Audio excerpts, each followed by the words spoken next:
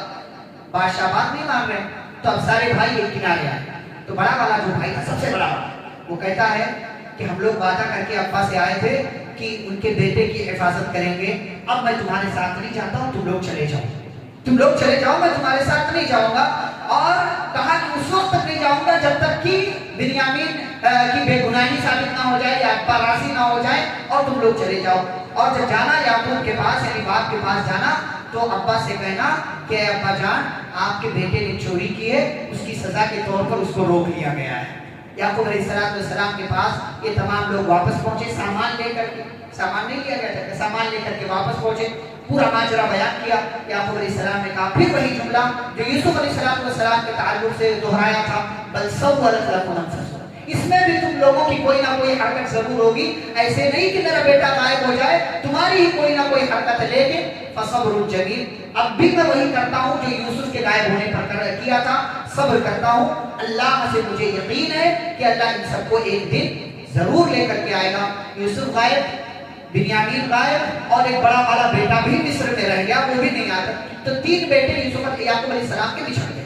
اب یعقوب علیہ السلام اتنے پریشان اتنے لمبی مدت گزر چکی بچپن چھوٹے سے تھے تب غائب ہوئے تھے اب کم از کم آپ مان لیں تو 30 سے 35 سال کا عرصہ گزر چکا ہے باپ سے ملاقات نہیں ہوئی اور باپ کی ملاقات بیٹے سے نہیں اور تین بیٹے غائب ہو اتنا روئے کہ آنکھ کی بینائی چلی گئی آنکھ سفید پڑ گئی. تو بیٹے کہتے تاللہ تفتح تذکر یوسف اتنا یوسف کو تم یاد کرتے ہو ابا تم تو ہلاک ہو جاؤ گے اتنا نہ یاد کیا کرو اتنا تو یاد کرتا ہے اس کو ہلاک ہو جاتا. یعقوب علیہ السلام جواب دیتے ہیں تم لوگوں کو کیا پریشانی ہے میں تو اللہ سے شکوہ کرتا ہوں میرا ہم اللہ کے ساتھ ہے اور مجھے اللہ پر وہ یقین ہے میں اللہ کے تعلق سے وہ جانتا ہوں جو تم نہیں جانتے ہو مجھے اللہ کی ذات سے ہوتی ہے. اب پھر سے سامان ختم ہو گیا تھوڑے دن سامان چلا پھر سے ختم ہو گیا. پھر یعقوب علیہ السلام نے ایک دن پھر سے بھیجا ان سارے بیٹوں کو کہ بھائی اب کھانا پینا ہے تو سامان تو چاہیے نا پیٹ پوجا کے لیے سامان چاہیے. پھر سے بھیجا کہا اس بار جاؤ اور راستے میں یوسف کو اس کے بھائی کو تلاش کرتے جانا اور ایک قاعدہ بتایا وَلَا تَيْأَسُوا مِن رَّوْحِ اللَّهِ اللہ کی رحمت سے مایوس نہ ہونا إِنَّهُ لَا يَيْأَسُ مِن رَّوْحِ اللَّهِ إِلَّا الْقَوْمُ الْكَافِرُونَ اس لیے کہ اللہ کی رحمت سے صرف کافر مایوس ہوتا ہے مسلمان مایوس نہیں ہوتا. بات آگے بڑھی یہ تمام بھائی پھر آئے جو بقیہ 9 بھائی رہ گئے تھے وہ پھر آئے مصر میں پہنچے بادشاہ کے دربار میں پہنچے اور اس مرتبہ ایسے الفاظ میں اپنی محتاجی اپنی فقیری اپنی بے بسی اپنی ضرورت مندی ظاہر کی کہ یوسف علیہ السلام کا دل بسیج گیا. کیا کہا یا ایھا العزیز مسنا واہلنا الضر وجئنا ببضاعۃ مزجاۃ کہا اے بادشاہ اے عزیز مصر ہم کو اور ہماری فیملی کو بڑی پریشانی ہے لے دے کے تھوڑی رقم ہمارے پاس باقی رہ گئی ہے وہ سب آپ کے پاس لے کر کے چلے آئے ہیں فاوفی لنا الکیل اس کے بدلے پورا تول کر ہمیں کچھ غلہ اور اناج دے دیجئے وتصدق علینا اور ایک کام کیجئے کچھ صدقہ بھی دے دیجئے گا کچھ صدقہ بھی دے یعنی کچھ اوپر کا دے دیجئے گا کچھ اور دے دیجئے گا جس کی رقم ہمارے پاس نہیں ہے لیکن امید ہے کہ آپ صدقہ دے دیں گے اللہ صدقہ دینے والوں کو بہترین بدلہ دے گا. پسیج گئے یوسف علیہ السلام محبت باہر آئی اور کیا کہا حل علمتم ما فعلتم بیوسف واخیہ اذ انتم جاہلون جب تم لوگ نادان تھے تمہیں پتا ہے تم نے یوسف کے ساتھ کیا کیا تھا بتایا یاد ہے قالوا انک لانت یوسف سارے بھائیوں نے کہا لگتا ہے آپ ہی یوسف ہیں. کیوں؟ اس لیے کہ جرم ہم نے کیا تھا یوسف کے ساتھ یا تو یوسف کو پتا ہوگا یا تو ہمیں پتا ہوگا، کسی تیسرے کو نہیں معلوم تھا، اور آپ یہ بات کہہ رہے ہیں تو لگتا ہے آپ ہی یوسف ہیں۔ قال انا یوسف وہذا اخی، کہا میرے بھائیوں میں یوسف ہوں اور یہ میرا بھائی بنیامین۔ قد من اللہ علینا، اللہ نے ہمارے اوپر احسان کیا، اور پھر ایک قاعدہ بتایا، انہ من یتقی ویصبر، جو تقوی اختیار کرے اور صبر کرے، فإن اللہ لا یضيع اجر المحسنین، تو اللہ احسان کرنے والوں کا بدلہ ضائع اور برباد نہیں کرتا۔ پھر اس کے بعد بھائیوں کو اپنی غلطی کا احساس ہوا، جب جاگو تبھی سویرا، جب جاگو تبھی سویرا، جب احساس ہو جائے پلٹ آئی۔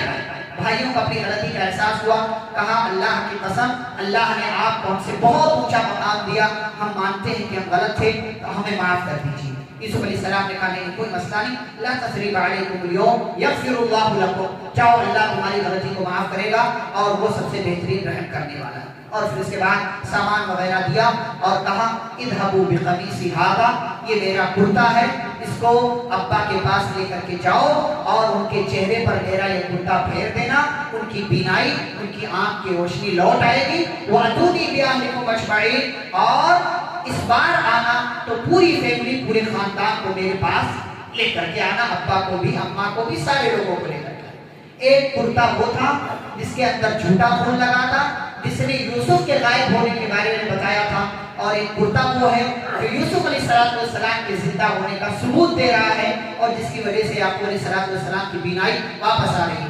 یہ لوگ ادھر سے نکلے مصر سے، کنعان میں یعقوب علیہ السلام، ادھر سے یہ قافلہ نکلا، معجزہ ہوا، ادھر یعقوب علیہ السلام اپنے گھر میں اور آس پاس جو ان کے رشتہ دار ہیں ان لوگوں سے کہتے ہیں اگر تم لوگ مجھے پاگل نہ سمجھو تو ایک بات کہوں، کیا مجھے یوسف کی خوشبو آ رہی ہے، کہا مجھے یوسف کی خوشبو آ رہی ہے، تم لوگ اگر پاگل نہ سمجھو تو مجھے یوسف کی خوشبو آ رہی ہے۔ تم لوگوں نے تاللہ انک لفی ضلالک القدیم، اللہ کی قسم آپ تو اب بھی اسی پرانی گمراہی میں، اسی سوچ میں یوسف زندہ نہیں ہے، یہ سوچ ختم کیجیے۔